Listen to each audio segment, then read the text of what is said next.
आमचं फरारी आणि पाहिजे आरोपींचा शोध घेण्यासाठी एक पथक आम्ही गठीत केलेलं आहे आणि ते पथक फरार आणि पाहिजे आरोपीचा शोध घेत असताना त्यांना एक बातमी गोपनीय बातमीदारामार्फत मिळाली की पोस्ट ऑफिसमध्ये एक पार्सल येणार आहे आणि त्यामध्ये तलवार आहे अशी माहिती मिळाली त्यांना.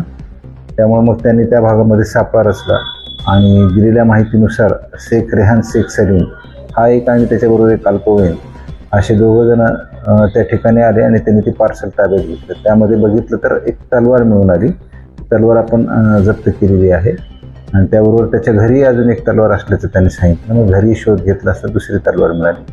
तर 2 तलवार आपण जप्त केलेल्या आहेत आणि आर्म्स ॲक्टप्रमाणे आपण गुन्हा दाखल केलेला आहे सदर बाजार पोलीस स्टेशन. नागरिकांना काय आवाहन करणार? नागरिकांना याच प्रकारचं आव्हान आहे की अशा प्रकारे कुठलंही शस्त्र जर आपण मागवलं तर ते 425 आर्म ॲक्टनुसार गुन्हा दाखल होईल आणि गुन्हा दाखल करणार आहोत गोपनीय सोर्सकडनं आणि अन्य मार्फतीने मला माहिती मिळाली की आम्ही त्यावर कारवाई करणार आहोत. तरी अशा प्रकारे कुठल्याही बेकायदेशीर